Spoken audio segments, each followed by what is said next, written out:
পৃথিবীতে এত মাছ থাকতে তেলাপিয়া মাছকে কেন জান্নাতি মাছ বলা হয় জানলে আপনি অবাক হয়ে যাবেন। এবং এই তেলাপিয়া মাছের মধ্যে আলাদা বিশেষ 4টি ফায়দা আছে যা অন্য মাছগুলোর মধ্যে নাই। সুবহানাল্লাহ। আল্লাহ তাআলার সৃষ্টি পৃথিবীতে সবকিছুর মধ্যেই ফায়দা, সবকিছু আল্লাহ তাআলা মানুষের জন্য তৈরি করেছেন। আমি আশ্চর্য হয়ে গিয়েছি এই তেলাপিয়া মাছের মধ্যে আল্লাহ তাআলা এত বেশি ফায়দা রেখেছে যা অন্যান্য মাছের মধ্যে নাই। সুবহানাল্লাহ পড়বেন না? এই তেলাপিয়া মাছকে বলা হয় জান্নাতি মাছ। তার কারণ হচ্ছে পৃথিবীতে 2টা নদী আছে, এক হচ্ছে নীল নদী আর এক হচ্ছে ফুরাত নদী। আল্লাহর হাবিব বলছেন 2টা নদী হচ্ছে জান্নাত থেকে সরাসরি আসা, এবং এই 2টা নদীর মধ্যে সবচেয়ে বেশি তেলাপিয়া মাছ হয়। মেডিসিন বিশেষজ্ঞরা বলছে তেলাপিয়া মাছের মধ্যে এত বেশি ফায়দা যা অন্যান্য মাছগুলোর মধ্যে নাই। এই তেলাপিয়া মাছের মধ্যে বিশেষ 4টি উপকার আছে যা অন্যান্য মাছের মধ্যে নাই। তার মধ্য থেকে প্রথম নাম্বার হচ্ছে মেডিসিন বিশেষজ্ঞরা বলছে যে কোন স্ত্রীর যদি, কোন মেয়ে লোকের যদি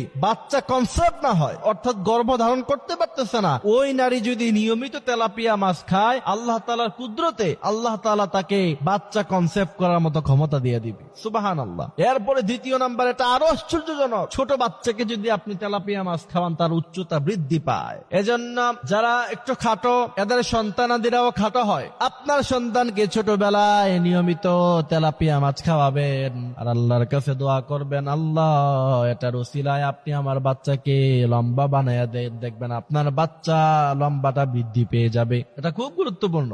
বিশেষ করে গার্ডিয়ানরা এটা খেয়াল রাখতে হবে। খাটো হলে পরে পরবর্তীতে মানুষ এটা নিয়ে কষ্ট পায় যে আমি একটু খাটো, আর একটু লম্বা হতে পারতাম যদি।